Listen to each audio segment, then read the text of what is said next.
જો તમને પાણીપુરી ખૂબ પસંદ છે, તમને ચટપટી ચાટ પણ ખૂબ ભાવે છે, તો આ એક અનોખી રેસીપી તમારા માટે જ છે. પાણીપુરીનું ચટપટું પાણી અને એની સાથે પ્રોટીનથી ભરપૂર ચણાની ચાટ.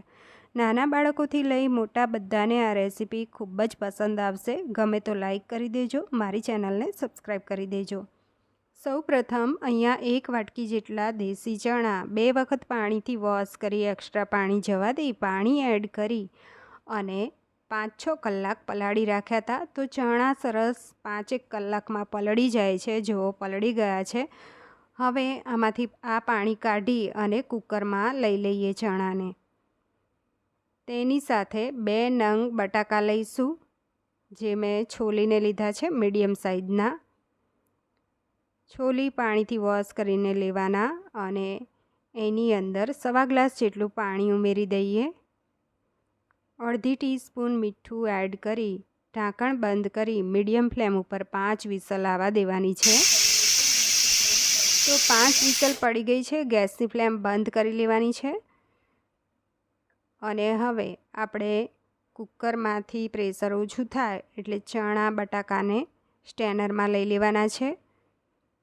અને જે આ પાણી છે એ જવા નથી દેવાનું, આપણે આગળ એડજસ્ટ કરી લઈશું. અહીંયા 1 વાટકી પાણી ગરમ કરવા મૂકી દેવાનું. તેમાં 2 ચમચી આંબલી, જે મેં પાણીથી ધોઈને લીધી છે, આમાં લઈ લઈશું.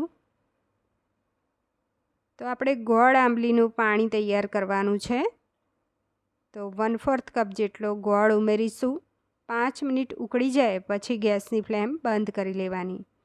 જો તમારે ગરમ ના કરવું હોય તો આંબલીને તમે અડધો કલાક પહેલાં પલાળી લેજો. હવે ત્યાં ગેસની ફ્લેમ બંધ કરી લેવાની અને એ ઠંડુ થવા દેવાનું છે. આ બાજુ 1 કપ જેટલા લીલા ધાણા, અડધો કપ જેટલા ફુદીનાના પાન લઈશું, 2 લીલા મરચાં, ટુકડો આદું છોલી કટકા કરીને અને અડધું નંગ લીંબુનો રસ એડ કરીએ. તેની અંદર થોડુંક પાણી ઉમેરી દઈએ. તો વધારે નહીં ઉમેરતા, થોડુંક જ ઉમેરવાનું છે એટલે સારી રીતે પીસાય. અને એ પણ ઠંડુ એડ કરવાનું.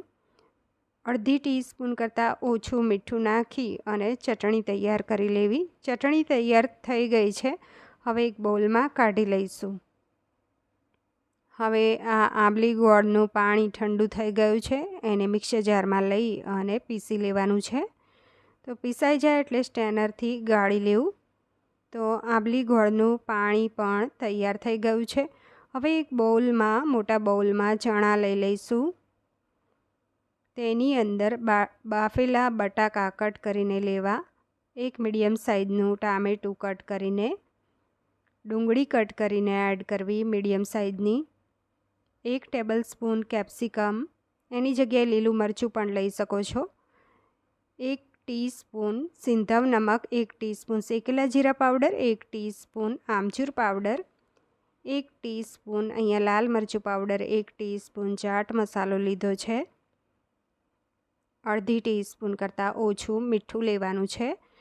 મીઠાનું ધ્યાન રાખવું, આગળ પણ બાફવામાં લીધેલું છે. લીલા ધાણા નાખી અને બધું જ હાથેથી મિક્સ કરી લેવાનું છે. બટાકાને થોડું મેશ કરતા જવું એટલે મસાલો અને બટાકા એ ચણા ઉપર સારી રીતે કોટિંગ થાય.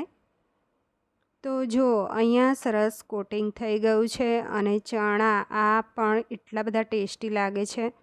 હવે એક બાઉલની અંદર આ જે ચણા બાફેલું પાણી છે એ અડધું લેવાનું છે. જરૂર પડે તો એ આગળ તમે લેજો. અહીંયા થોડોક ચાટ મસાલો એડ કરીએ. તો હવે 1/4 ટીસ્પૂન જેટલું બધું જ પાણીના ભાગનું લેવાનું છે. થોડું મીઠું નાખીએ. ચપટી હિંગ નાખીશું. શેકેલા જીરા પાવડર નાખીએ.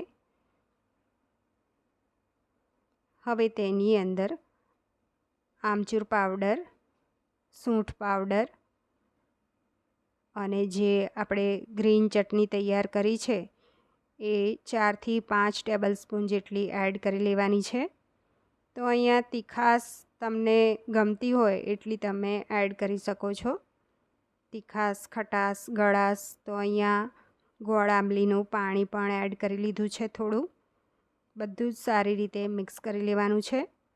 તેમાં 1 કપ જેટલું બીજું પાણી ઉમેરી દઈએ અને મિક્સ કરી લેવાનું છે. તો આ એકદમ ચટપટું પાણી તૈયાર થઈ ગયું છે. હવે આપણે સર્વિંગ કરી લઈએ. તો સર્વિંગ બાઉલની અંદર ચણાનો મસાલો લઈએ અને તૈયાર કરેલું પાણી ઉપરથી ડુંગળી કટ કરેલી, લીલા ધાણા કટ કરેલા અને સેવથી ગાર્નિશ કરવાનું છે. ફ્રેન્ડ્સ, આ તમને રેસીપી ગમી હોય તો વિડીયોને લાઈક કરજો અને મારી ચેનલને સબસ્ક્રાઈબ કરજો. દોસ્તોમાં જરૂર શેર કરતા રહેજો.